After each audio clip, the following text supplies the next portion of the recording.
Capítulo 8. En una de las reuniones siguientes, G volvió a la cuestión de la conciencia.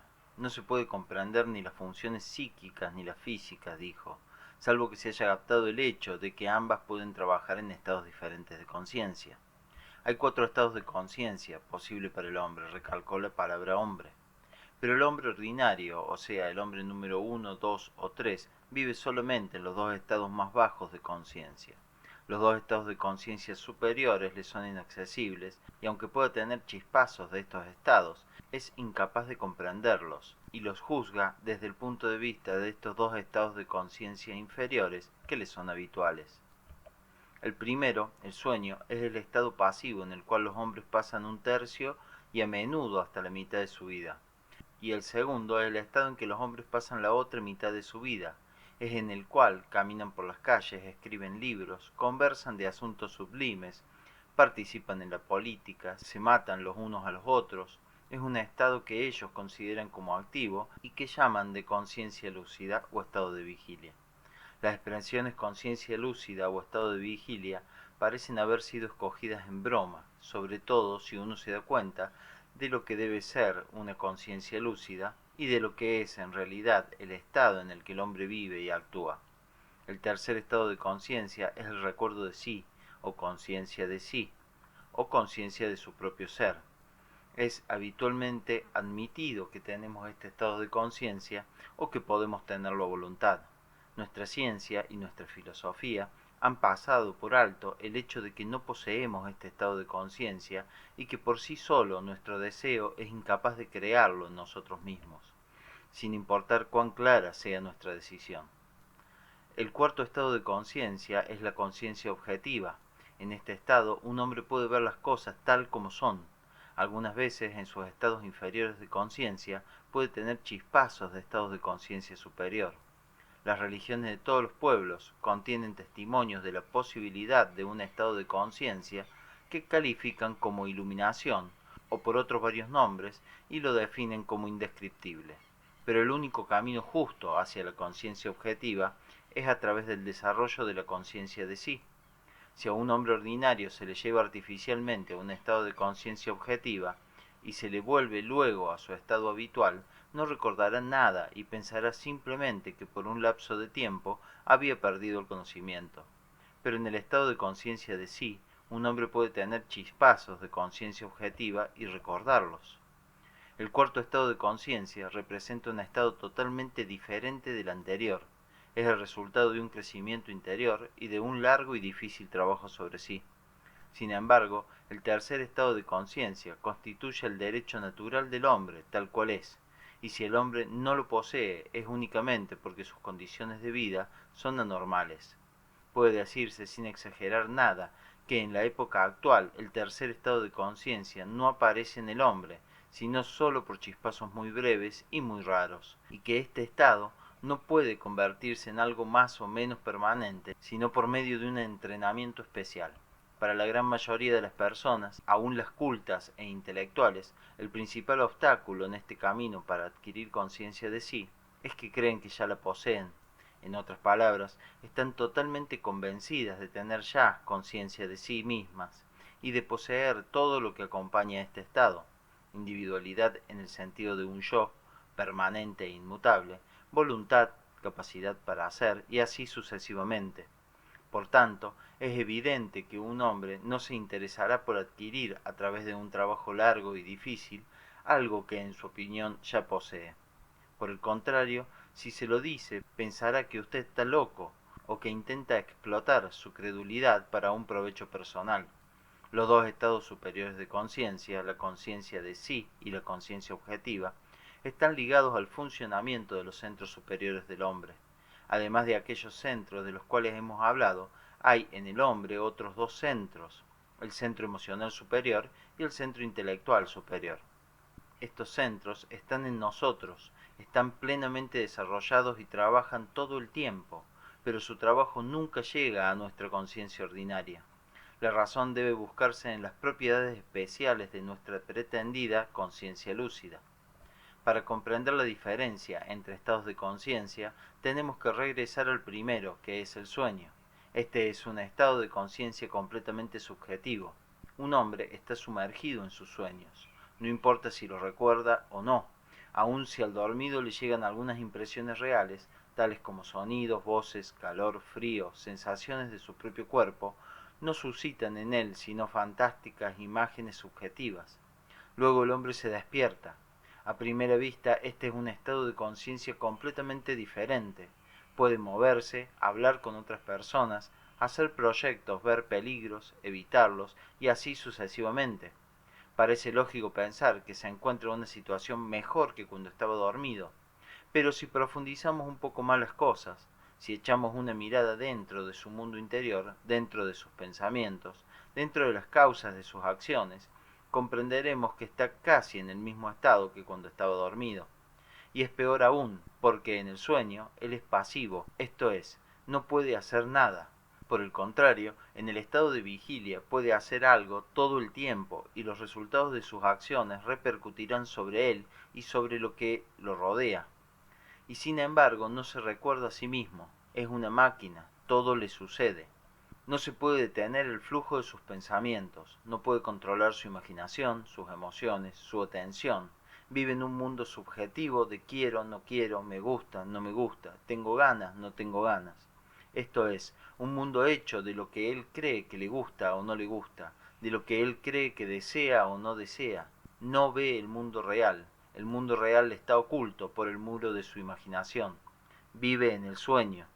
Duerme, y lo que se llama su conciencia lúcida no es sino sueño, y un sueño mucho más peligroso que su sueño de la noche en su cama. Tomemos algún acontecimiento en la vida de la humanidad, por ejemplo la guerra. Hay una guerra en este momento. ¿Qué significa? Significa que varios millones de dormidos están tratando de destruir a otros millones de dormidos. Por supuesto, rehusarían hacerlo si llegasen a despertar. Todo lo que sucede actualmente se debe a este sueño. Ambos estados de conciencia, sueño y vigilia, son igualmente subjetivos. No es sino al comenzar a recordarse a sí mismo cuando un hombre puede realmente despertar, y entonces toda la vida circundante adquiere para él un aspecto diferente y un sentido diferente. La ve como una vida de gente dormida, una vida de sueño. Todo lo que dicen los hombres, todo lo que hacen, lo dicen y lo hacen en el sueño.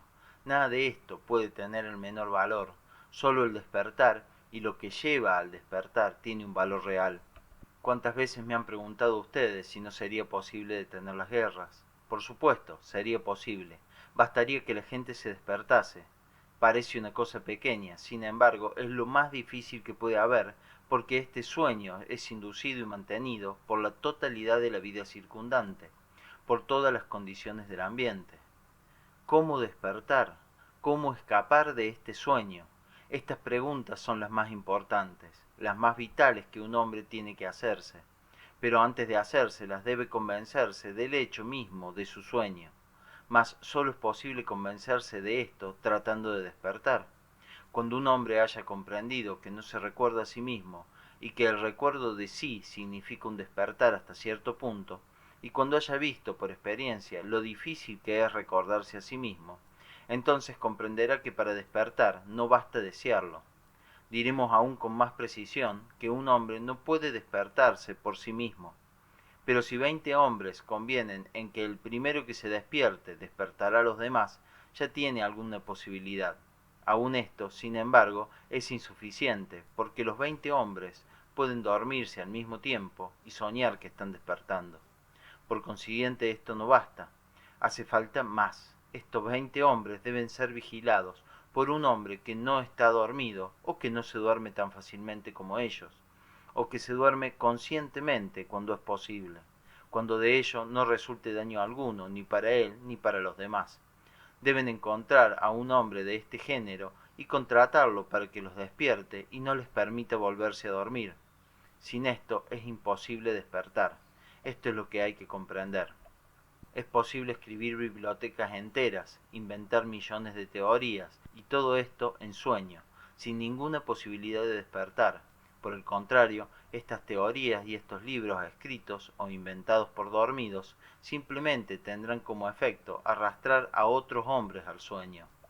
No hay nada nuevo en la idea del sueño. casi desde la creación del mundo, se ha dicho a los hombres que están dormidos y que deben despertar. Por ejemplo, ¿cuántas veces se dice esto en los evangelios? Despertad, vigilad, no durmáis. Los discípulos de Cristo, aún en el jardín de Getsemaní, dormían mientras su maestro oraba por última vez. Esto lo dice todo, pero ¿lo comprenden los hombres? ¿Lo toman como una figura retórica, una metáfora? No ven en absoluto que debe ser tomado al pie de la letra. También aquí es fácil comprender por qué. Tendrían que despertar un poco, o por lo menos tratar de despertar, en serio. A menudo se me ha preguntado por qué en los evangelios no se dice nada acerca del sueño. En cada página se trata de esto. Esto muestra simplemente que la gente lee los evangelios en sueño. En tanto que un hombre duerma profundamente y esté totalmente sumido en sus sueños, no puede ni siquiera pensar que está dormido. Si fuera capaz de pensar que está dormido, se despertaría, y así todo sigue, sin que los hombres tengan la menor idea de todo lo que pierden a causa del sueño. Como ya lo he dicho, el hombre tal como es, tal como la naturaleza lo ha creado, puede devenir un ser consciente de sí, creado con este fin, nace para este fin, pero nace entre dormidos y naturalmente cae a su vez en su sueño profundo justo en el momento en que debería comenzar a tomar conciencia de sí mismo. Todo colabora con esto: la imaginación involuntaria que hace el niño de los adultos, las sugerencias voluntarias o involuntarias de estos, y su así llamada educación. Todo intento de despertar de parte del niño es frustrado al instante, fatalmente. ¿Y cuántos esfuerzos son necesarios más tarde para despertar? ¿Y cuánta ayuda se necesitará cuando se hayan acumulado millares de hábitos que compelen el sueño? Uno se libera de esto muy raras veces. En la mayoría de los casos, cuando un hombre es todavía un niño, ya ha perdido la posibilidad de despertar. Vive toda su vida en el sueño y muere en el sueño. Además, muchas personas mueren mucho antes de su muerte física, pero aún no ha llegado el momento de hablar de esto. Recuerden ahora lo que ya les he dicho: un hombre plenamente desarrollado, a quien yo llamo un hombre en el pleno sentido de la palabra, debería poseer 4 estados de conciencia. Los hombres ordinarios, es decir, los hombres 1, 2 y 3, no viven sino en 2 estados de conciencia. Conocen, o al menos pueden conocer, la existencia del cuarto estado. Todos estos estados místicos y otros por el estilo son mal definidos. Sin embargo, cuando no se trata de fraudes ni de simulaciones, estos son relámpagos de lo que llamamos un estado de conciencia objetiva. Pero el hombre nada sabe acerca del tercer estado de conciencia y ni siquiera lo sospecha. Hasta es imposible que pueda sospecharlo, porque si usted se lo explica, si le dice en qué consiste, le dirá que este es su estado habitual. ¿No se considera a sí mismo como un ser consciente que gobierna su propia vida?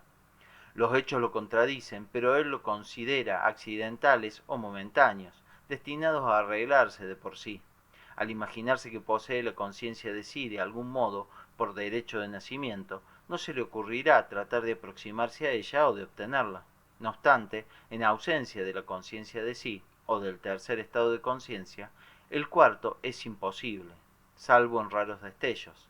Mas el conocimiento, el verdadero conocimiento objetivo, que los hombres se esfuerzan por conquistar, según afirman, no es posible sino en el cuarto estado de conciencia. El conocimiento que se adquiere en el estado ordinario de conciencia se entremezcla constantemente con sueños. Y con esto tienen ustedes un cuadro completo del ser de los hombres 1, 2 y 3. En la reunión siguiente, G continuó: las posibilidades del hombre son inmensas. Ustedes no pueden ni siquiera tener una idea de lo que un hombre es capaz de alcanzar. Pero nada se puede alcanzar en el sueño. En la conciencia de un hombre dormido, sus ilusiones, sus sueños, se mezclan con la realidad. El hombre vive en un mundo subjetivo del cual le es imposible escapar. Esta es la razón por la cual nunca puede hacer uso de todos los poderes que posee, y por lo que siempre vive solamente en una pequeña parte de sí mismo. Ya se ha dicho que el estudio y la observación de sí, bien dirigidos, llevan al hombre a darse cuenta que hay algo falseado en su máquina y en sus funciones, en su estado ordinario. Comprenden que es precisamente porque está dormido que no vive y no trabaja sino en una pequeña parte de sí mismo. Comprende que por la misma razón, la mayoría de sus posibilidades quedan sin realizarse, y la mayoría de sus poderes sin utilizarse. Siente que no tiene de la vida todo lo que ésta puede darle, y que su incapacidad se debe a los defectos funcionales de su máquina, de su aparato receptor. La idea del estudio de sí adquiere un nuevo significado a sus ojos. Siente que posiblemente ni siquiera valga la pena estudiarse tal cual es ahora. Ve cada función en su estado actual y lo que podría y debería llegar a ser. La observación de sí lleva al hombre a reconocer la necesidad de cambiar, y al practicarla se da cuenta de que esta observación de sí aporta por sí misma ciertos cambios en sus procesos interiores. Comienza a comprender que es un medio para cambiar, un instrumento para despertar. Al observarse de alguna manera, proyecta un rayo de luz sobre sus procesos interiores que hasta ahora se habían efectuado en total oscuridad. Bajo la influencia de esta luz, estos comienzan a cambiar. Hay un gran número de procesos químicos que solo pueden ocurrir en la ausencia de luz. Del mismo modo, un gran número de procesos psíquicos solo pueden ocurrir en la oscuridad. Aún una tenue vislumbre de conciencia basta para cambiar completamente el carácter de los procesos habituales y hacer totalmente imposibles gran número de ellos. Nuestros procesos psíquicos, nuestra alquimia interior, tienen muchos puntos en común con aquellos procesos químicos cuyo carácter cambia por causa de la luz y están sometidos a leyes análogas. Cuando un hombre llega a darse cuenta de la necesidad no sólo del estudio y de la observación de sí, sino también de la necesidad de trabajar sobre sí con el objeto de cambiar, entonces debe también cambiar el carácter de su observación de sí.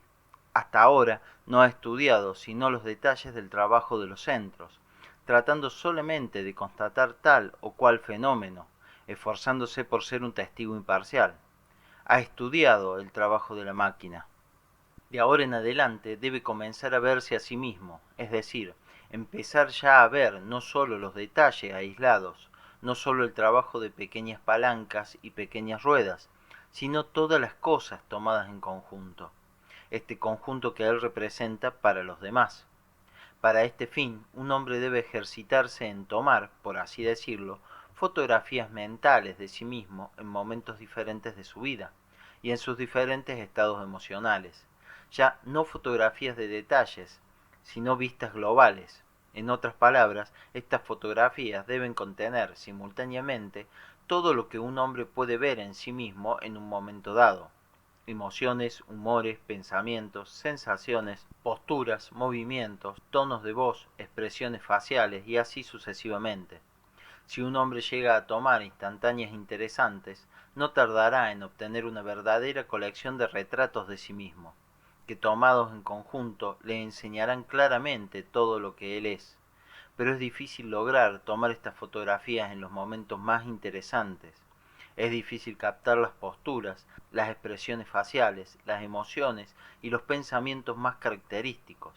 Si un hombre logra tomar bien y en número suficiente estas fotografías, no tardará en ver que la idea que tenía de sí mismo y con la cual seguía viviendo año tras año está muy lejos de la realidad.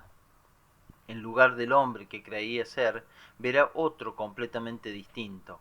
Este otro es él mismo y al mismo tiempo no es él.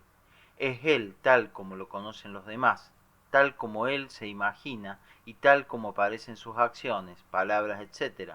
Pero no es exactamente él tal cual es en realidad, porque él mismo sabe que en este otro hombre, que los demás conocen y que él mismo conoce, hay mucho que es irreal, inventado y artificial. Ustedes deben aprender a separar lo real de lo imaginario, y para comenzar la observación y el estudio de sí, es indispensable aprender a dividirse.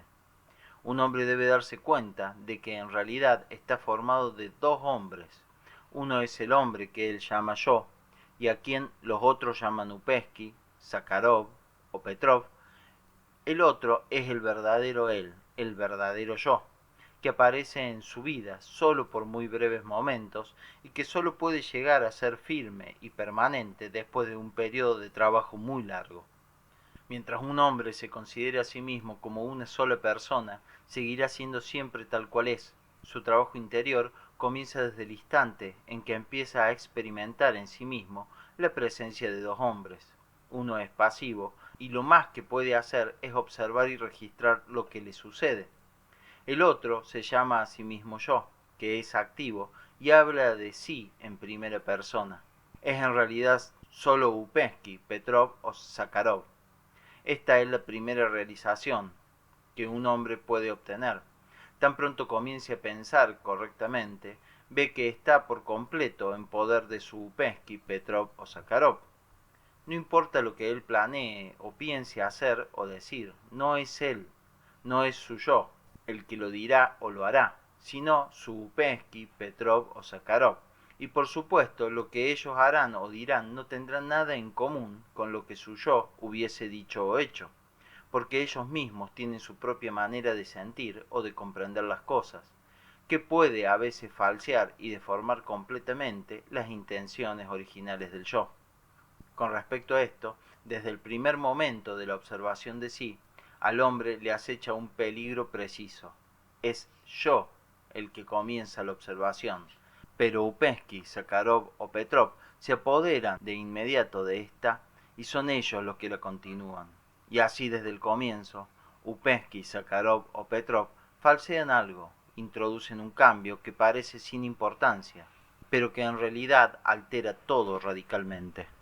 Supongamos, por ejemplo, que un hombre llamado Ivanov escuche la descripción de este método de observación de sí.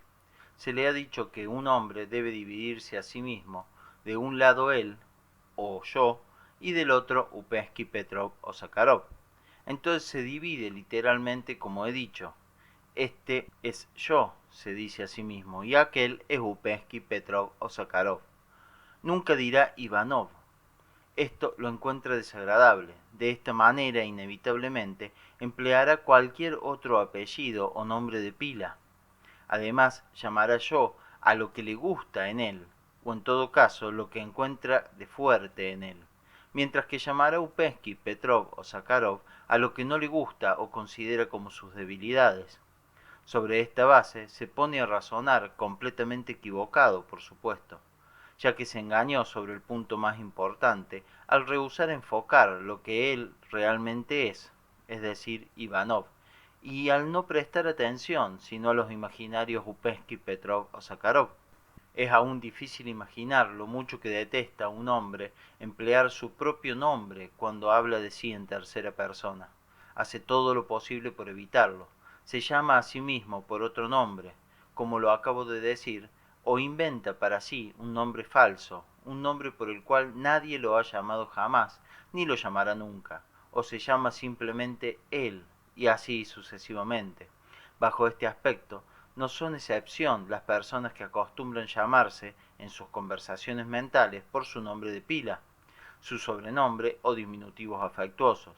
Cuando llegan a la observación de sí, prefieren llamarse ellos mismos Upensky o decir el Upensky en mí, como si pudiera haber un Upensky en ellos mismos, como si no sobrara Upensky para Upensky mismo. Pero cuando un hombre comprende su importancia frente a Upensky, su actitud hacia sí mismo y hacia el Upensky en él deja de ser indiferente o apática. La observación de sí deviene de la observación de Upensky. El hombre comprende que no es Upensky, que Upensky no es sino la máscara que él lleva, el papel que él desempeña inconscientemente y que por desgracia no puede evitar desempeñarlo, un papel que lo domina y le hace decir y hacer miles de cosas estúpidas, miles de cosas que él nunca haría ni diría. Si es sincero consigo mismo, siente que está en poder de Upensky y al mismo tiempo siente que no es Upensky. Comienza a tener miedo de Upensky y comienza a sentir que Upensky es su enemigo. Todo lo que quiera hacer es interceptado y alterado por Upensky. Upensky es su enemigo, los deseos, los gustos, las simpatías, las antipatías, los pensamientos, las opiniones de Upensky, o bien se oponen a sus propias ideas, sentimientos y estados de ánimo, o no tienen nada en común con ellos. Sin embargo, Upensky es su amo, él es el esclavo, no tiene voluntad propia, está lejos de poder expresar sus deseos, porque todo lo que querría decir o hacer siempre será hecho por Upensky, y no por él. A este nivel de la observación de sí, Este hombre ya no debe tener sino una sola meta, liberarse de Upesky, y puesto que de hecho no puede liberarse porque él es Upesky, debe por consiguiente dominarlo y obligarlo a hacer no lo que desea el Upesky del momento, sino lo que él mismo quiere hacer. Upesky, que es hoy el amo, debe convertirse en el servidor. Este es el primer paso para el trabajo sobre sí. Hay que separarse del Upesky, no solo en el pensamiento, sino de hecho, y llegar a sentir que uno no tiene con él nada en común. Pero hay que tener muy presente en la mente que toda la atención debe quedar concentrada sobre Upesky. En efecto, un hombre es incapaz de explicar lo que él mismo es en realidad. Sin embargo, puede explicar Upesky a sí mismo y es por aquí por donde debe comenzar, recordando al mismo tiempo que él no es Upesky. Nada hay más peligroso en este caso que fiarse de su propio juicio. Si un hombre tiene suerte, quizás tendrá a su lado a alguien que le diga dónde está él y dónde está Upesky. Es además necesario que tenga fe en esta persona, si no, no dejará de pensar que comprende todo mucho mejor por sí solo y que no necesita aprender dónde está él y dónde está Upesky. Y esto no es solo con relación a sí mismo, sino también con relación a los demás, de quienes imagina ver y conocer sus Upesky, y naturalmente se engaña, porque en este estado un hombre no puede ver nada ni sobre sí mismo ni sobre los demás, y cuanto más convencido esté de que puede, tanto más se engañará. Por el contrario, si es capaz de la más mínima sinceridad hacia sí mismo, y si realmente quiere conocer la verdad, entonces puede encontrar una base exacta e infalible, primero para juzgarse correctamente a sí mismo, luego para juzgar a los demás. Pero todo el problema está precisamente en ser sincero consigo mismo, y esto está lejos de ser fácil. La gente no comprende que la sinceridad se debe aprender.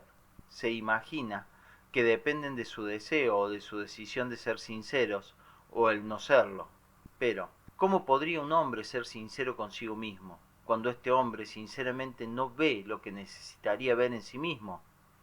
Es necesario que alguien se lo muestre, y su actitud hacia quien se lo muestre debe ser justa, es decir, aquella que lo ayude a ver lo que le es mostrado, y no la que necesariamente se lo impida, como sucede cada vez que un hombre se imagina que no tiene nada que aprender de nadie. En el trabajo esta es una fase crítica. Un hombre que pierde su dirección en este momento ya no la vuelve a encontrar nunca, porque no hay que olvidar que tal cual es el hombre en la actualidad, no está en condiciones de distinguir en él yo y Upesky. Todos sus esfuerzos en este sentido no evitarán que se mienta, que se ponga a inventar y nunca podrá verse tal cual es en realidad. Es necesario convencerse profundamente de esto. Sin ayuda exterior, un hombre jamás podrá verse. ¿Por qué esto es así? Recuérdenlo, hemos dicho que la observación de sí conduce a la constatación de que el hombre se olvida sin cesar. Su impotencia para recordarse a sí mismo es uno de los rasgos más característicos de su ser y la verdadera causa de todo su comportamiento. Esta impotencia se manifiesta de mil maneras. No recuerda sus decisiones, no recuerda la palabra que se ha dado a sí mismo, no recuerda lo que ha dicho o sentido hace un mes, una semana, un día o tan solo una hora. Comienza un trabajo y muy pronto olvida por qué lo había emprendido. Y es en el trabajo sobre sí donde este fenómeno se produce con una frecuencia muy especial. Un hombre no puede recordar una promesa dada a otro, sino con la ayuda de las asociaciones artificiales, de asociaciones educadas en él, las cuales a su vez se asocian a toda clase de concepciones, también ellas formadas artificialmente, tales como el honor, la honradez, el deber y así sucesivamente. En realidad se puede decir que por cada cosa que recuerda un hombre, siempre hay otras 10, mucho más importantes, que olvida. Pero el hombre nunca olvida nada más fácilmente que lo que se refiere a él mismo. Por ejemplo, las fotografías mentales que ha podido tomar. De esta manera, sus opiniones, sus teorías, se encuentran desprovistas de toda estabilidad y de toda precisión. El hombre no recuerda lo que ha pensado o lo que ha dicho, no recuerda cómo ha pensado o cómo ha hablado. Esto a su vez está en relación con una de las características fundamentales de la actitud del hombre hacia sí mismo y hacia lo que lo rodea, a saber, su constante identificación con todo lo que llama su atención, sus pensamientos o sus deseos y su imaginación. La identificación es un rasgo tan común que en la tarea de la observación de sí es difícil separarla del resto. El hombre está siempre en estado de identificación, solo cambia el objeto de su identificación. El hombre se identifica con un pequeño problema que encuentra en su camino y olvida completamente las grandes metas que se propuso al principio de su trabajo. Se identifica con un pensamiento y olvida todo lo demás. Se identifica con una emoción, con un estado de ánimo y olvida otros sentimientos más profundos. Al trabajar sobre sí misma, las personas se identifican hasta tal punto con metas aisladas que pierden de vista el conjunto. Para ella, los 2 o 3 árboles más cercanos llegan a representar todo el bosque. La identificación es nuestro más terrible enemigo porque penetra por todas partes. En el mismo momento en que creemos luchar contra ella, seguimos siendo víctimas de su engaño. Y si nos es tan difícil librarnos de la identificación, es porque nos identificamos más fácilmente con las cosas que más nos interesan, a las que le damos nuestro tiempo, nuestro trabajo, nuestra atención. Para librarse de la identificación, el hombre debe entonces estar constantemente en guardia y ser despiadado consigo mismo. Es decir, que no debe tener miedo de desenmascarar todas sus formas sutiles y escondidas. Es indispensable ver y estudiar la identificación a fin de descubrirla en nosotros mismos, hasta sus raíces más profundas. Pero la dificultad de la lucha contra la identificación se acrecienta aún más por el hecho de que cuando la gente la nota, la mira como una cualidad excelente y le concede los nombres de entusiasmo, celo, pasión, espontaneidad, inspiración, etc. Consideran que realmente no pueden hacer un buen trabajo en cualquier terreno sino en estado de identificación. En realidad esto es una ilusión. En tal estado el hombre no puede hacer nada sensato, y si la gente pudiera ver lo que significa el estado de identificación, cambiaría de opinión. El hombre identificado no es más que una cosa, un trozo de carne. Pierde hasta la poca semejanza que tenía con un ser humano. En el Oriente, donde se fuma el hachís y otras drogas, a menudo sucede que un hombre se identifica con su pipa hasta el punto de considerarse a sí mismo como una pipa. Esto no es un chiste, sino un hecho. Se torna efectivamente una pipa, esto es la identificación. Pero para llegar a esto no son necesarios en lo más mínimo el hachís o el opio. Miren a la gente en las tiendas, los teatros o los restaurantes. Vean cómo se identifican con las palabras cuando discuten o tratan de probar algo, sobre todo algo que no conocen. No son más que deseos, avidez o palabras. De ellos mismos no queda nada. La identificación es el principal obstáculo para el recuerdo de sí. Un hombre que se identifica es incapaz de recordarse a sí mismo. Para poder recordarse a sí mismo, primero es necesario no identificarse. Pero para aprender a no identificarse ante todo, el hombre debe no identificarse consigo mismo, no llamarse a sí mismo yo, siempre y en todas las ocasiones. Debe recordar que hay dos en él, que hay él mismo, es decir, yo en él, y el otro con el cual debe luchar y al que debe vencer si quiere alcanzar cualquier cosa. Mientras un hombre se identifique o sea susceptible de identificarse, es esclavo de todo lo que puede sucederle. La libertad significa, ante todo, liberarse de la identificación. Después de haber estudiado la identificación en general, hay que prestar atención a uno de sus aspectos particulares, la identificación con las personas, que toma la forma de la consideración. Hay varias clases de consideración. En la mayoría de los casos, un hombre se identifica con lo que piensan los demás de él, con la forma en que lo tratan, con la actitud que tienen hacia él. Un hombre piensa siempre que los demás no lo aprecian lo suficiente, que no son suficientemente corteses o atentos. Todo esto lo atormenta, lo preocupa, lo vuelve receloso y hace que desperdicie una cantidad enorme de energía en conjeturas o en suposiciones. De esta manera desarrolla en él una actitud desconfiada y hostil respecto a los demás. cómo lo han mirado, lo que se piensa de él, lo que se dice de él, todo esto toma una importancia enorme a sus ojos. Y no solo considera a las personas, sino también a la sociedad y a las condiciones históricas.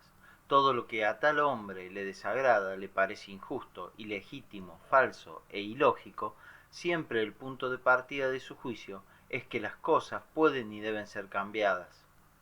La injusticia es una de las palabras que sirven a menudo de máscara para la consideración.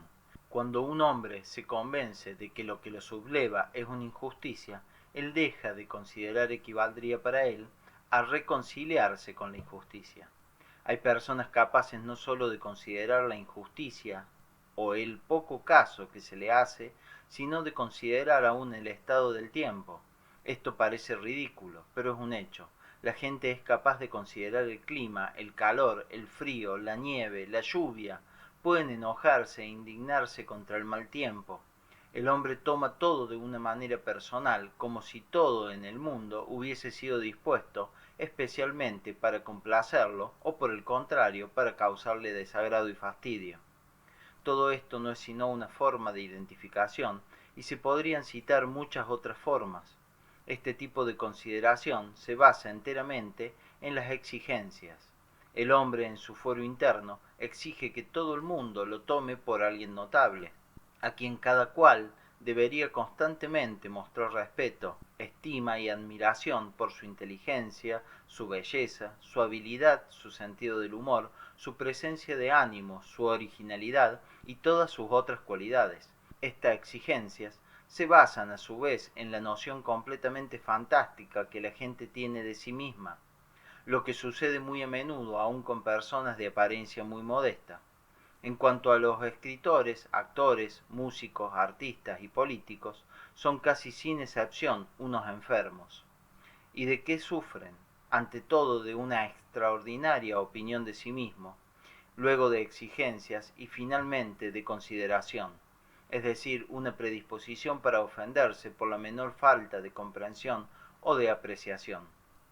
Hay todavía otra forma de consideración que puede quitarle al hombre una gran parte de su energía. Tiene como punto de partida la actitud que consiste en creer que no considera lo suficiente a otra persona y que ésta se ofende por esto. Comienza a decirse que quizás él no piensa lo suficiente en esa otra persona, que no le presta suficiente atención y que no le da un lugar suficientemente grande. Todo esto no es sino debilidad. Los hombres sienten miedo unos a otros y esto puede llegar muy lejos. He visto estos casos muy a menudo. Un hombre puede llegar de esta manera a perder el equilibrio, si alguna vez lo tuvo, y conducirse de una manera completamente insensata. Se molesta contra sí mismo y se siente cuán estúpido es, pero no se puede detener porque en este caso de lo que se trata es precisamente de no considerar. Otro ejemplo, quizás peor aún, es el hombre que considera que según él debería hacer algo, mientras en realidad no tiene absolutamente nada que hacer. Deber y no deber es un problema difícil. Es difícil comprender cuando un hombre realmente debe y cuando no debe. Esta cuestión no se puede abordar sino desde el punto de vista de la meta. Cuando un hombre tiene una meta, debe hacer exclusivamente lo que le permite acercarse y nada que pueda alejarlo de ella. Como ya lo he dicho, las personas se imaginan a menudo que si comienzan a combatir la consideración en sí mismas, perderían su sinceridad, y tienen miedo porque piensan que en este caso perderán algo, una parte de sí misma. Aquí se produce el mismo fenómeno que en las tentativas de lucha contra la expresión de las emociones desagradables. La única diferencia es que en este último caso el hombre lucha contra la expresión exterior de sus emociones y en el otro contra la manifestación interior de sus emociones, que quizás sean las mismas. Por supuesto, este miedo de perder su sinceridad es un engaño, una de esas fórmulas engañosas en que descansa la debilidad humana. El hombre no puede impedir el identificarse ni el considerar interiormente. No puede impedir el expresar sus emociones desagradables, por la sola razón de que es débil. La identificación, la consideración, la expresión de emociones desagradables son manifestaciones de su debilidad. de su impotencia, de su incapacidad de dominarse, pero como no quiere confesarse esta debilidad, la llama sinceridad u honradez. Y se dice a sí mismo que no desea luchar contra su sinceridad, cuando de hecho es incapaz de luchar contra sus debilidades. La sinceridad, la honradez, son en realidad algo totalmente diferente. Lo que por lo general se llama sinceridad es simplemente un rehusar a refrenarse. En lo más profundo de sí mismo, todo hombre lo sabe bien. De manera que cada vez que pretende no perder su sinceridad, se miente a sí mismo. He hablado hasta ahora de la consideración interior. Sería posible dar muchos otros ejemplos, pero les toca a ustedes el hacerlo. Quiero decir que a ustedes les toca buscar estos ejemplos en sus observaciones sobre ustedes mismos y sobre los otros. Lo contrario de la consideración interior, la consideración exterior, constituye en parte un medio de lucha contra ella. La consideración exterior se basa en una especie de relación con la gente que es totalmente diferente de la consideración interior. Es una adaptación a la gente, a su comprensión y a sus exigencias. Al considerar exteriormente, un hombre realiza todo lo necesario para hacerse la vida más fácil a sí mismo y a los demás. La consideración exterior necesita un conocimiento de los hombres, una comprensión de sus gustos, de sus hábitos y de sus prejuicios. Al mismo tiempo, la consideración exterior requiere un gran poder sobre sí mismo, un gran dominio de sí. Sucede muy a menudo que un hombre desea sinceramente expresar o mostrar a alguien de una u otra manera lo que realmente piensa de él o de lo que siente respecto a él. Si es débil, cede naturalmente a su deseo, tras lo cual se justifica diciendo que no quería mentir, que no quería fingir, que quería ser sincero. Luego se convence a sí mismo de que la culpa era del otro. Quería realmente considerarlo y aún estaba dispuesto a ceder. No quería disputas, etc. Pero el otro rehusó considerarlo, así que no había nada que hacer con él. Sucede a menudo que un hombre comienza con una bendición y termina con una injuria. Decide no considerar a los demás y después censura por no considerarlo a él. Este ejemplo muestra cómo la consideración exterior degenera en consideración interior. Pero si un hombre se recuerda realmente a sí mismo, comprende que el otro es tan máquina como él. Entonces se pondrá en el lugar del otro. Al hacerlo, llegará a ser realmente capaz de comprender lo que el otro piensa y siente. Si se puede comportar así, su trabajo se vuelve mucho más fácil para él. Pero si se acerca a un hombre con sus propias exigencias, no obtendrá sino una nueva consideración interior. Es muy importante en el trabajo una justa consideración exterior. A menudo sucede que hombres que comprenden muy bien la necesidad de la consideración exterior en la vida, no comprenden esta necesidad en el trabajo.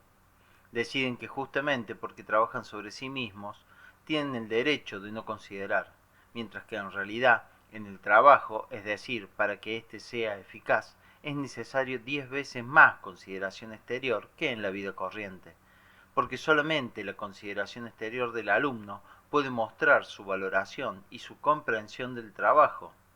En efecto, los resultados del trabajo son siempre proporcionales a la valoración y a la comprensión que se tiene de él. Recuerden que el trabajo no puede comenzar y proseguir en un nivel más bajo que el del hombre de la calle, es decir, en un nivel inferior al de la vida ordinaria. Es un principio de los más importantes, que es olvidado muy fácilmente, pero hablaremos de esto más tarde. G nos recordó una vez más el hecho de que olvidamos constantemente las dificultades de nuestra situación. Ustedes piensan a menudo de una manera muy ingenua, dijo. Creen que ya pueden hacer. Es cierto que deshacerse de esta convicción es la cosa más difícil del mundo. Ustedes no comprenden toda la complejidad de su estructura interior.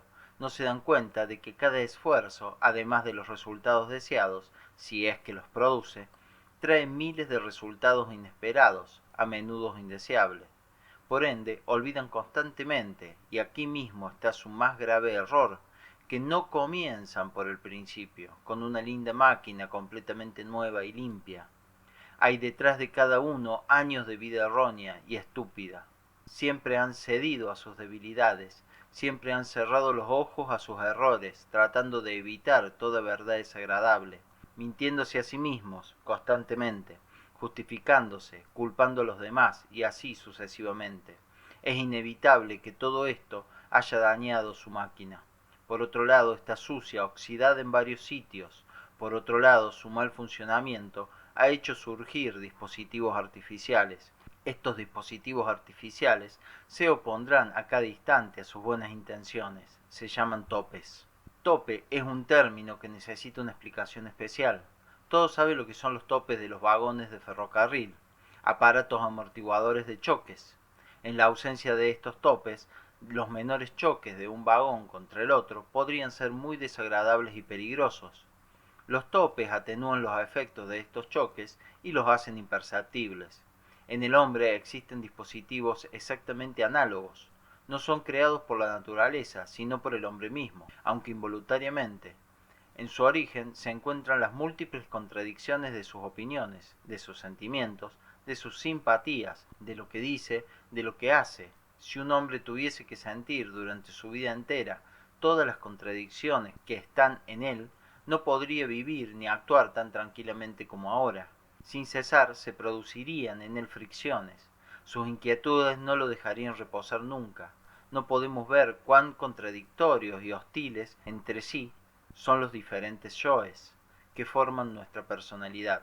Si un hombre pudiera sentir todas estas contradicciones, sentiría lo que en él realmente es, sentiría que está loco. Para nadie es agradable sentirse loco.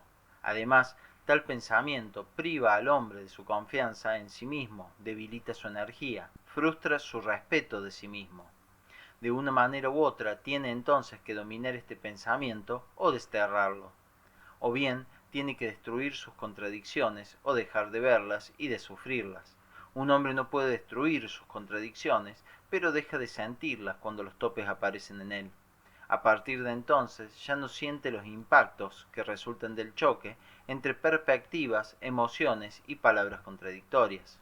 Los topes se forman lenta y gradualmente. Muchísimos se crean artificialmente por la educación. Otros deben su existencia a la influencia hipnótica de toda la vida circundante. El hombre está rodeado de gente que habla, piensa, siente, vive por medio de sus topes. Al imitarlos en sus opiniones, acciones y palabras, crea involuntariamente en sí mismo topes análogos que le hacen la vida más fácil, ya que es muy duro vivir sin topes. Pero estos impiden toda posibilidad de desarrollo interior porque están hechos para amortiguar los choques. Empero, los choques y sólo ellos pueden sacar al hombre del estado en que vive, es decir, despertarlo. Los topes arrullan el sueño del hombre y le dan la agradable y apacible sensación de que todo irá bien, que no existen las contradicciones y que puede dormir en paz. Los topes son dispositivos que permiten al hombre tener siempre la razón, le impiden sentir su conciencia moral. La conciencia es otro término que necesita explicación. En la vida ordinaria se toma el concepto de conciencia de una manera demasiado simple, como si nosotros tuviéramos conciencia. De hecho, el concepto de conciencia moral dentro del dominio emocional equivale al concepto de intuición intelectual dentro del dominio intelectual. Y así como no tenemos intuición intelectual, tampoco tenemos conciencia moral. La intuición intelectual es un estado en el cual el hombre conoce de una manera inmediata y total todo lo que sabe en general, un estado en el cual es capaz de ver cuán poco sabe y cuántas contradicciones hay en lo que sabe. La conciencia moral es un estado en el cual el hombre siente de una manera inmediata y total todo lo que siente en general o puede sentir. Y como cada uno tiene en sí millares de sentimientos contradictorios que van desde una constatación profundamente escondida de su propia nulidad hasta las formas más estúpidas de la infatuación, y de toda clase de terrores hasta la presunción, la suficiencia y la autoidolatría. Sentir todo esto simultáneamente no solo sería doloroso, sería insoportable. Si un hombre cuyo mundo interior consiste por entero de contradicciones, sintiese a la vez todas sus contradicciones, si sintiese súbitamente que ama todo lo que odia y que odia todo lo que ama, que miente cuando dice la verdad y que dice la verdad cuando miente, y si pudiese sentir la vergüenza y el horror de tal mezcolanza, conocería entonces el estado que se llama conciencia moral. Un hombre no puede vivir en tal estado, tiene que destruir las contradicciones o destruir la conciencia. No puede destruir la conciencia, pero si no puede destruirla, puede hacerla dormir, lo que significa que puede separar en sí mismo, mediante barreras impenetrables, un sentimiento de otro, nunca verlos juntos, no sentir nunca su incompatibilidad ni lo absurdo de su coexistencia. Pero felizmente para el hombre, es decir, para su paz y su sueño, este estado de conciencia es muy raro. Desde su más tierna infancia, los topes han comenzado a desarrollarse y a fortalecerse en él, quitándole progresivamente toda posibilidad de ver sus contradicciones interiores. Por consiguiente, para él no hay el menor peligro de un súbito despertar. El despertar solo es posible para aquellos que lo buscan, que lo quieren, y que están dispuestos a luchar consigo mismos, a trabajar sobre sí mismos, mucho tiempo y con perseverancia para obtenerlo. Con este fin, es absolutamente necesario destruir los topes, es decir, ir al encuentro de todos los sufrimientos interiores que están ligados a la sensación de las contradicciones. Además, la destrucción misma de los topes exige un trabajo muy largo y un hombre tiene que estar de acuerdo con este trabajo, comprendiendo bien que para él el despertar de su conciencia estará acompañado de todas las incomodidades y de todos los sufrimientos imaginables. Pero la conciencia moral es el único fuego que puede fundir todos los polvos metálicos del crisol, del que ya hemos hablado, y crear la unidad que el hombre no poseía en el estado en que emprendió el estudio de sí mismo. El concepto de conciencia moral nada tiene en común con el de moralidad. La conciencia moral es un fenómeno general y permanente, es la misma para todos los hombres y no es posible sino en ausencia de los topes. Desde el punto de vista de las diferentes categorías de hombre, podemos decir que existe la conciencia moral que no tiene contradicciones. Esta conciencia no es sufrimiento, sino una alegría de carácter enteramente nuevo y que somos incapaces de comprender. El despertar aún momentáneo de la conciencia moral en un hombre, con millares de yoes diferentes, implica obligatoriamente el sufrimiento. Por tanto, si estos instantes de conciencia se repiten más a menudo y duran cada vez más, si el hombre no les teme, sino por el contrario coopera con ellos y trata de guardarlos y prolongarlos, un elemento de alegría muy sutil, un gusto anticipado de la verdadera conciencia lúcida, penetrará gradualmente en él. El concepto de moralidad no es general, la moralidad está hecha de topes. No hay una moral común. Lo que es moral en la China es inmoral en Europa. Lo que es moral en Europa es inmoral en la China. Lo que es moral en San Petersburgo es inmoral en el Cáucaso. Y lo que es moral en el Cáucaso no lo es en San Petersburgo. Lo que es moral para una clase de la sociedad es inmoral para otra y viceversa. La moral es siempre y en todas partes un fenómeno artificial. Está hecha de múltiples tabúes, es decir, de restricciones y de exigencias variadas, algunas veces sensatas en su raíz, otras veces habiendo perdido todo sentido o no habiendo tenido nunca porque han sido establecidas sobre una base falsa, sobre un terreno de supersticiones y de terrores imaginarios.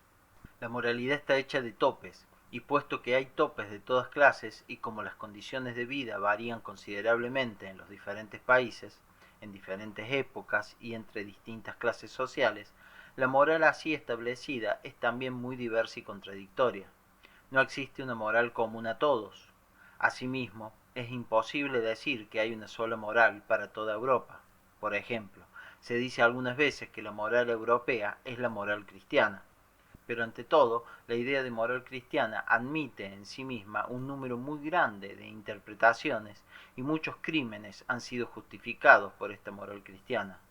Luego, la Europa moderna no tiene realmente casi nada en común con la moral cristiana, cualquiera que sea el sentido que se le atribuya. En todo caso, si es la moral cristiana la que ha llevado a Europa a la guerra que se desarrolla actualmente, ¿no sería preferible mantenerse tan alejado como fuese posible de tal moral? Muchas personas dicen que no comprenden el aspecto moral de su enseñanza, dijo uno de nosotros, y otros dicen que su enseñanza no comporta moral alguna. Seguro que no, dijo G. A la gente le gusta mucho hablar de moral, pero la moral es una simple autosugestión. Lo que es necesario es la conciencia. No enseñamos moral, enseñamos cómo se puede descubrir la conciencia. La gente no se pone contenta cuando decimos eso. Dicen que no tenemos amor, simplemente porque no alentamos la debilidad y la hipocresía, sino por el contrario, arrancamos todas las máscaras. Aquel que desea la verdad no hablará de amor o cristianismo, porque sabe cuán lejos está de esto. La doctrina cristiana es para los cristianos, y los cristianos son aquellos que viven de acuerdo con Cristo, es decir, que hacen todo según sus preceptos. ¿Pueden vivir en conformidad con los preceptos de Cristo aquellos que hablan de amor y de moral? Naturalmente no lo pueden hacer, pero siempre habrá habladurías de este tipo, y siempre habrá gente para quien las palabras pesarán más que las cosas. Sin embargo, hay una señal que nunca falla. Quienes hablan de tal manera son hombres vacíos, no vale la pena perder el tiempo con ellos. La moral y la conciencia son dos cosas bien diferentes. Una conciencia nunca puede contradecir a otra, pero una moral siempre puede contradecir y aún negar fácilmente a otra moral. Las morales se destruyen completamente unas a otras. Los hombres con topes pueden ser muy morales, pero sus topes pueden ser diferentes. Dos hombres muy morales pueden entonces considerarse el uno al otro muy inmorales. Por regla general, esto es casi inevitable. Cuanto más moral es un hombre, tanto más estima inmorales a los demás hombres morales que no lo son de la misma manera que él. La idea de moral está ligada a la idea de buena o mala conducta, pero la noción del bien y del mal difiere de un hombre a otro. Siempre es subjetiva en el hombre número 1, 2 o 3, y cada vez es función del momento o de la situación.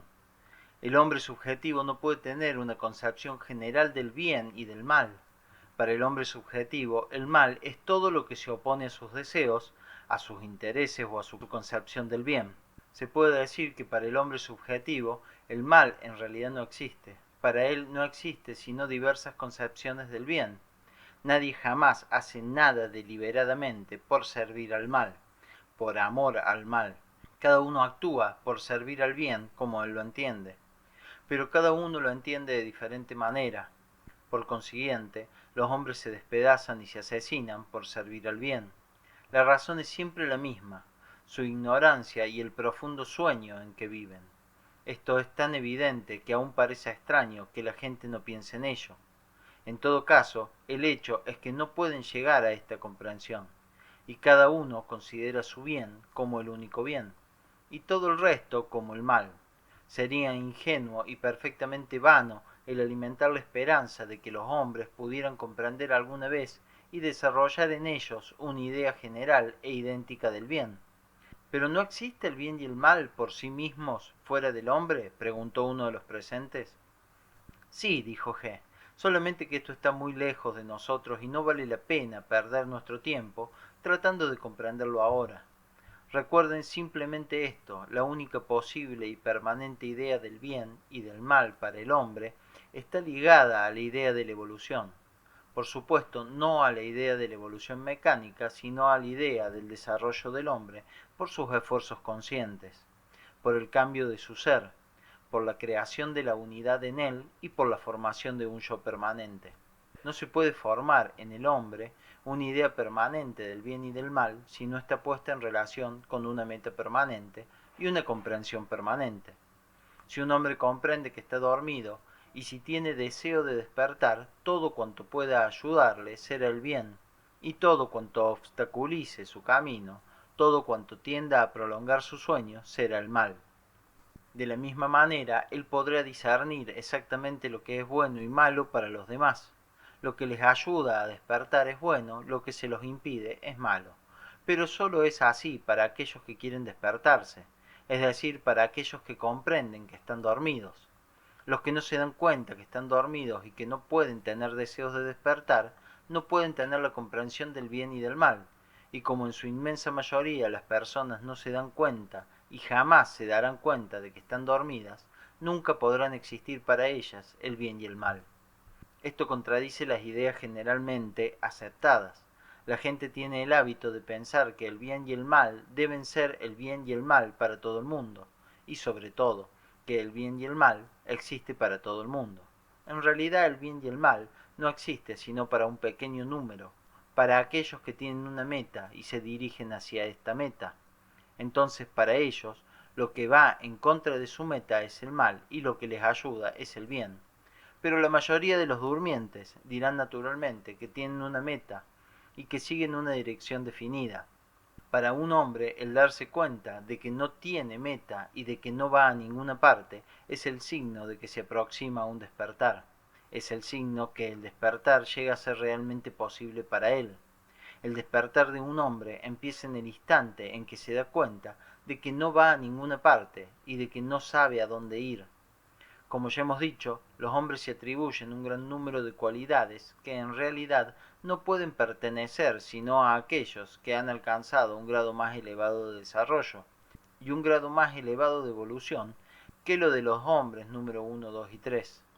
La individualidad, un yo único y permanente, la conciencia, la voluntad, la capacidad de hacer, un estado de libertad interior, ninguna de estas cualidades pertenece al hombre ordinario, no más que la idea del bien y el mal, cuya misma existencia está ligada a una meta permanente, a una dirección permanente, a un centro de gravedad permanente.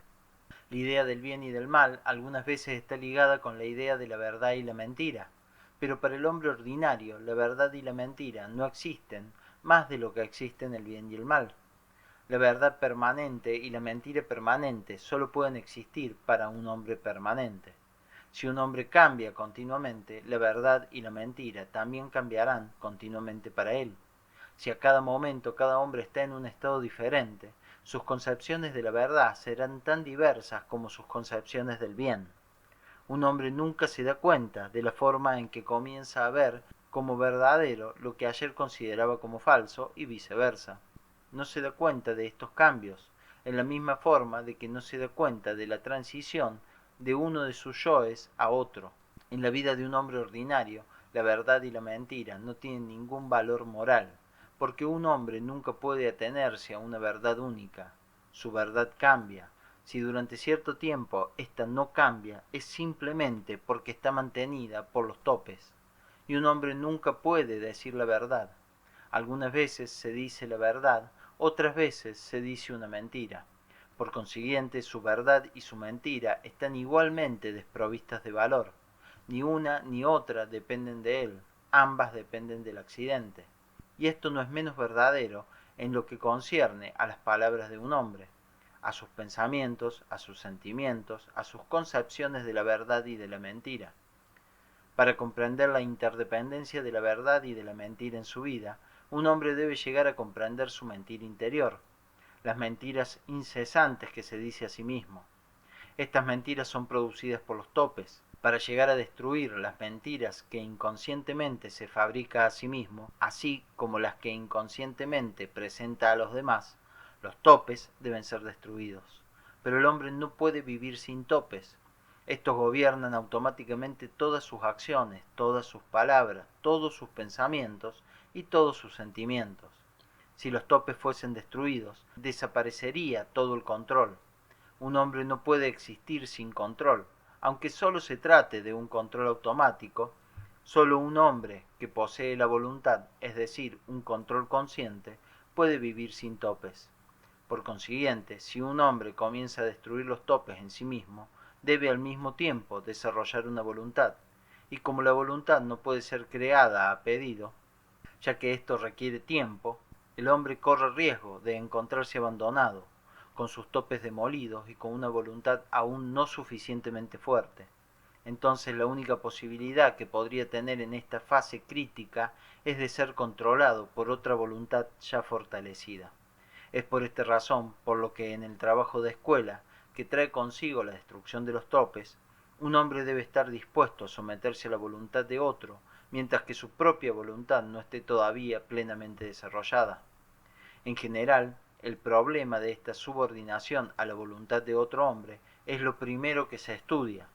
Empleo la palabra estudiar porque el hombre tiene que comprender por qué es indispensable tal obediencia y tiene que aprender a obedecer.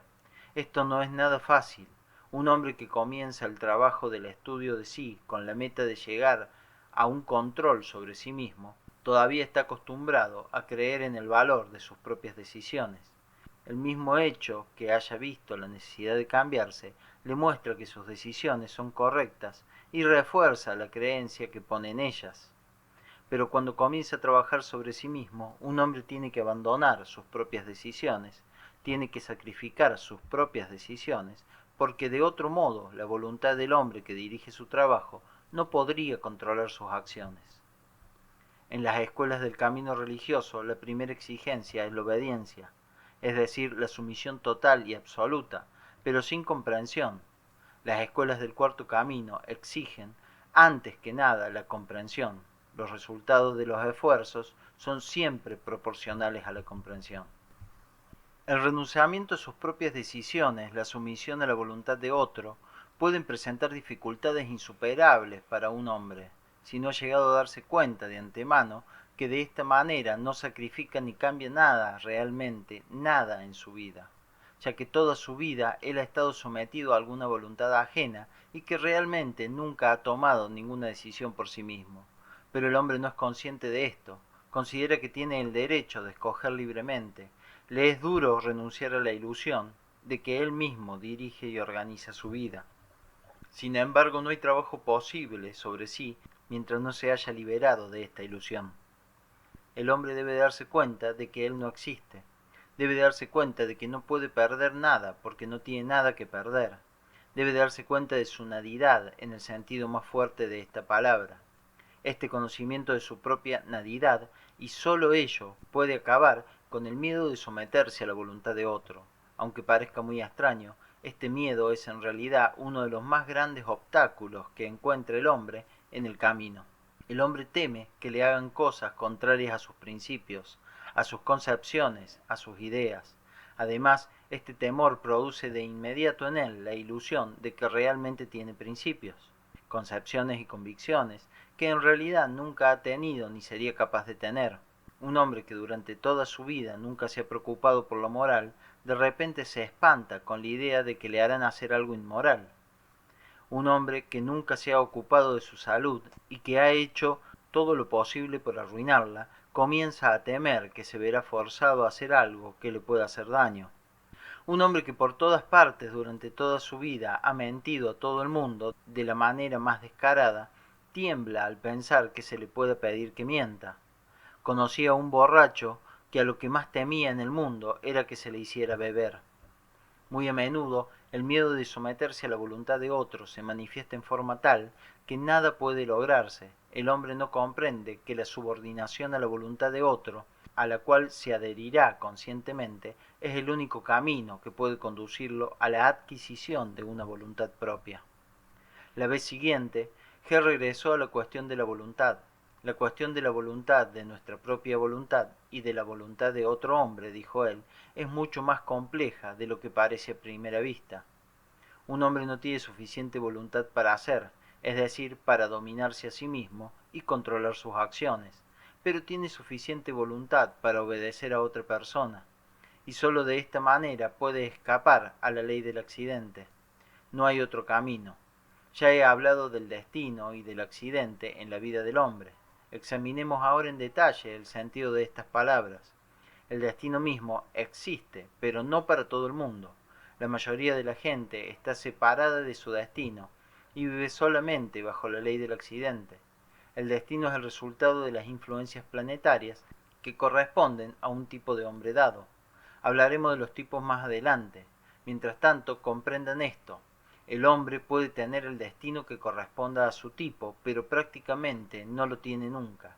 Y esto es porque el destino concierne a una sola parte del hombre, su esencia. Recordemos que el hombre está constituido por dos partes, esencia y personalidad. La esencia en el hombre es lo que le pertenece, la personalidad en el hombre es lo que no le pertenece. Lo que no le pertenece significa lo que le ha venido de afuera, lo que él ha aprendido o lo que él refleja. Todas las huellas de impresiones exteriores grabadas en la memoria y en las sensaciones, todas las palabras y todos los movimientos que le han sido enseñados, todos los sentimientos creados por imitación, todo esto es lo que no le pertenece. Todo esto es la personalidad. Desde el punto de vista de la psicología ordinaria, la división del hombre en personalidad y esencia es difícilmente comprensible. Sería más exacto decir que la psicología lo ignora todo acerca de esta división. Un niño pequeño no tiene todavía personalidad. Él es lo que realmente es esencia. Sus deseos, sus gustos, lo que quiere y lo que no quiere, expresan su ser tal cual es.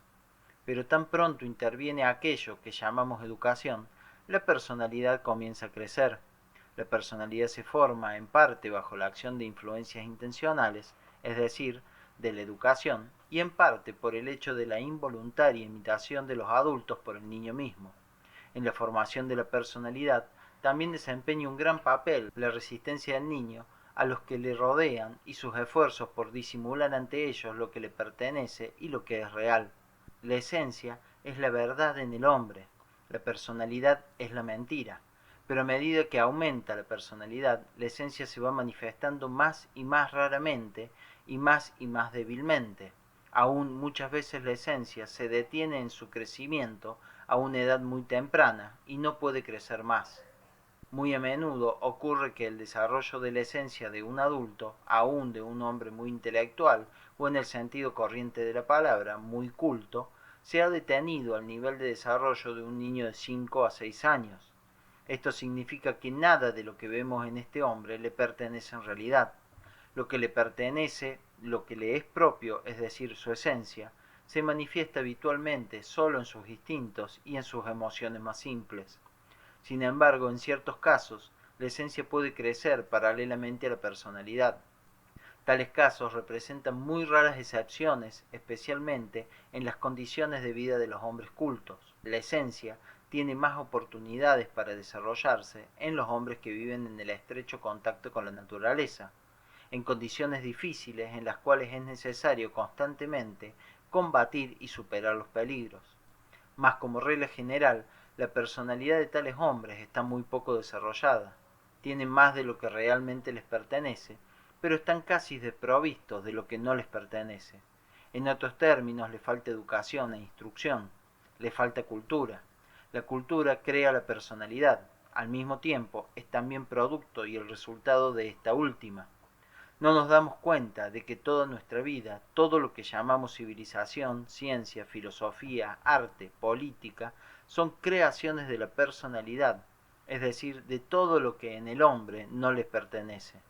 En el hombre, el elemento que no le pertenece difiere mucho de lo que le es propio, por el hecho de que pueda ser perdido, alterado o quitado por medios artificiales. Es posible obtener una confirmación experimental de esta relación de la personalidad a la esencia.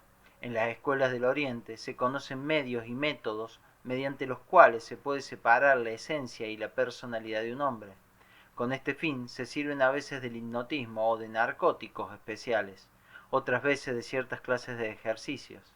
Si por uno u otro de estos medios se separa la personalidad y la esencia de un hombre por un cierto tiempo, se ven dos seres completamente formados, coexistentes de alguna manera en él, que hablan distintas lenguas, que tienen gustos, intereses y metas totalmente diferentes. Y a menudo se descubre que uno de los dos se ha quedado en un nivel de un niño muy pequeño. Si el experimento se prolonga, es posible dormir uno de estos dos seres, o bien el experimento puede comenzar con esto, es decir, poniendo a dormir ya sea la personalidad, ya sea la esencia. Ciertos narcóticos tienen la propiedad de dormir a la personalidad sin afectar a la esencia. Después de haberle hecho tomar a un hombre el narcótico, se puede ver desaparecer su personalidad por un cierto tiempo, quedándole solo su esencia. Ocurre que un hombre lleno de ideas variadas y exaltadas, lleno de simpatías y antipatías, de amor, de odio, de apegos, de patriotismo, de hábitos, de gustos, de deseos, de convicciones, de repente se revela completamente vacío, desprovisto de todos sus pensamientos, sentimientos, convicciones y de todo punto de vista personal sobre las cosas. Todo aquello que lo había agitado anteriormente ahora lo deja completamente indiferente. A veces puede así percibir el carácter artificial e imaginario de sus estados de ánimo habituales, y de sus frases pomposas, y aún sucede que puede olvidarlas completamente como si esto no hubiera existido nunca. Tales cosas por las cuales estaba dispuesto a sacrificar su vida ahora le parecen ridículas o insensatas, o indignas de su atención. Todo lo que puede encontrar en sí mismo es un pequeño número de inclinaciones instintivas y de gustos. Le gustan los caramelos, el calor, no le gusta el frío, no quiere trabajar más, o por el contrario le gusta hacer ejercicio. Esto es todo. En ciertos casos muy raros, y a veces cuando menos se espera, la esencia se revela plenamente adulta, plenamente desarrollada, aun cuando la personalidad no lo esté, y en tales circunstancias, la esencia engloba todo lo que es firme y real en un hombre. Pero esto sucede muy rara vez. Por regla general, la esencia del hombre es o bien primitiva, salvaje e infantil, o simplemente estúpida. El desarrollo de la esencia es fruto del trabajo sobre sí. Un momento muy importante en el trabajo sobre sí es aquel en que un hombre comienza a distinguir entre su personalidad y su esencia. El verdadero yo de un hombre, su individualidad, no puede crecer sino a partir de su esencia. Se puede decir que la individualidad de un hombre es su esencia ya adulta, madura. Pero para permitir que crezca la esencia es indispensable ante todo atenuar la constante presión que la personalidad ejerce sobre ella, porque en la personalidad están contenidos los obstáculos al crecimiento de la esencia. Si consideramos al hombre culto promedio, veremos que en la inmensa mayoría de los casos, en tal hombre su personalidad es el elemento activo, mientras que su esencia es el elemento pasivo. El crecimiento interior de un hombre no puede comenzar mientras este orden de cosas no cambie. La personalidad debe volverse pasiva y la esencia activa. Esto no puede producirse hasta que se quite o se debiliten los topes, puesto que los topes, en su conjunto, constituyen el arma principal de la que se sirve la personalidad para mantener sujeta a la esencia. Como ya hemos dicho, la esencia de los hombres poco cultos es en general mucho más desarrollada que la de los hombres cultos. Parece entonces que ellos deberían estar más cerca de la posibilidad de un desarrollo, pero en realidad no es así, porque su personalidad se demuestra insuficientemente desarrollada. Para crecer interiormente, y desde luego para trabajar sobre sí, un cierto grado de desarrollo de la personalidad es tan indispensable como una cierta fuerza de la esencia. La personalidad está constituida por los rollos y por los topes, que resultan de cierto trabajo de los centros. Una personalidad insuficientemente desarrollada significa una falta en los rollos, es decir, una falta de saber, una falta de informaciones, una falta de material en que se basa el trabajo sobre sí. Sin cierta suma de conocimientos, sin cierta cantidad de los elementos que no le pertenecen, un hombre no puede comenzar el trabajo sobre sí, no puede aún comenzar a estudiarse y a combatir sus hábitos mecánicos, simplemente porque para él no hay razón o motivo para emprender tal trabajo. Esto no quiere decir que todos los caminos les están cerrados. El camino del fakir y el camino del monje, que no exigen ningún desarrollo intelectual, le quedan abiertos, pero los medios o los métodos que pueden ser utilizados por un hombre cuyo intelecto ha sido desarrollado le son inutilizables. De este modo, la evolución es tan difícil para un hombre sin cultura como para un hombre culto. Un hombre culto vive apartado de la naturaleza, lejos de las condiciones naturales de la existencia, dentro de condiciones artificiales de vida que desarrollan su personalidad a expensas de su esencia. Un hombre menos culto, que vive en condiciones más normales y naturales, desarrolla su esencia a expensas de su personalidad. Para que un trabajo sobre sí pueda ser emprendido con éxito, se necesita la conjunción feliz de una personalidad y de una esencia igualmente desarrolladas. Tal conjunción dará las más grandes oportunidades de éxito. Cuando la esencia está muy poco desarrollada, es indispensable un largo periodo de trabajo preparatorio, pero todo este trabajo quedará completamente estéril si la esencia está interiormente podrida o si ha contraído algunos defectos irremediables. Casos de este tipo se encuentran muy a menudo. Un desarrollo normal de la personalidad detiene frecuentemente el desarrollo de la esencia en un nivel tan bajo que aquella deviene de una pobre y pequeña cosa informe, nada se puede esperar.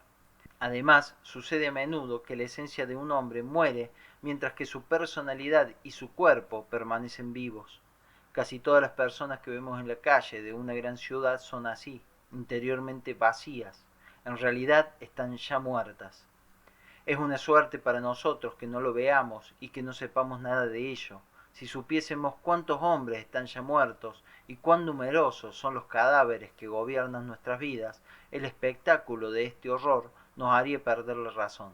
De hecho, muchos hombres se han vuelto locos porque han entrevisto esta realidad sin una preparación suficiente. Han visto lo que no estaban facultados para ver. Para estar en condiciones de afrontar esta visión impunemente, hay que estar en el camino. Si un hombre que no puede hacer nada viera la verdad, seguramente se volvería loco. Pero esto sucede rara vez. En el curso ordinario de las cosas, todo está ordenado en forma tal que nadie puede ver nada prematuramente. La personalidad no ve sino lo que quiere ver, y lo que no es contrario a su experiencia. No ve jamás lo que no le gusta, lo cual es a la vez una ventaja y una desventaja. Es una ventaja para el hombre que quiere dormir y es un obstáculo para el que quiere despertar. Si la esencia está sometida a la influencia del destino, preguntó uno de nosotros, ¿significa esto que, comparado al accidente, el destino es siempre favorable al hombre? Yo quisiera saber si un hombre puede ser conducido al trabajo por su destino. No, respondió G. No se trata en absoluto de esto. El destino es preferible al accidente solo en el sentido de que es posible tomarlo en consideración. El destino puede ser conocido de antemano y entonces es posible prepararnos para lo que nos espera. Por el contrario, en lo que se refiere al accidente no se puede saber nada. Pero el destino puede ser no menos desagradable o no menos difícil. En este caso, a pesar de todo, hay medios que permiten al hombre librarse de su destino. El primer paso en esta dirección consiste en sustraerse a las leyes generales. El accidente general o colectivo se produce exactamente como el accidente individual. Y así como hay un destino individual, hay también un destino general o colectivo.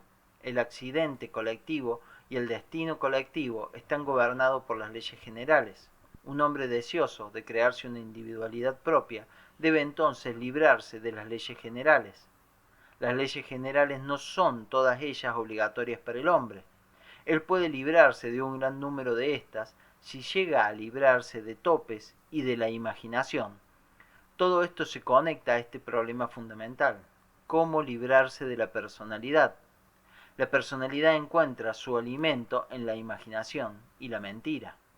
Cuando la mentira en la cual vive el hombre haya disminuido y la imaginación se haya debilitado, la personalidad misma no tardará en declinar y el hombre podrá pasar entonces a estar bajo el control ya sea de su destino o de una línea de trabajo que a su vez está dirigida por la voluntad de otro hombre. De esta manera, un hombre puede ser conducido hasta el punto en que una voluntad podría ser formada en él, una voluntad capaz de hacer frente a la vez al accidente y, si es necesario, al destino. Estas conversaciones se prolongaron varios meses. Evidentemente, no se trata de poder reconstruirlas en su orden exacto, porque G tocaba muy a menudo una veintena de temas diferentes en una misma noche. Muchas cosas fueron repetidas en respuesta a las preguntas hechas. Finalmente, muchas ideas estaban tan estrechamente ligadas que sólo artificialmente se podría separarlas. En ese entonces, ciertas personas de un tipo bien definido ya habían tomado una actitud negativa con respecto a nuestro trabajo. Después de habernos reprochado nuestra falta de amor, muchos de ellos se indignaron cuando hubo un pedido de dinero de pago. A este respecto era muy característico que los más rebeldes no eran aquellos que tenían dificultad en pagar, sino los que tenían fortuna y para quienes la suma pedida era una simple bagatela. Aquellos que no podían pagar o que no podían pagar sino muy poco, siempre comprendían que no se podía obtener algo por nada, y que el trabajo de G, sus viajes a San Petersburgo y el tiempo que él y los otros daban al trabajo costaban dinero. Solo aquellos que tenían dinero no lo comprendían y no querían comprenderlo. ¿Querría decir esto, por acaso, que el reino de los cielos podría ser comprado?, preguntaban. Pero nunca se ha pedido dinero para tales cosas. El Cristo decía a sus discípulos: no llevéis bolsa ni alforja. y ustedes piden 1000 rublos. A este paso se pueden hacer excelentes negocios. Supongamos que haya un centenar de alumnos, esto daría un ingreso de 100.000 rublos, y si hubiera 200, 300 alumnos, 300.000 rublos por año. ¡Qué magnífica renta! G sonreía siempre cuando yo le contaba estos comentarios.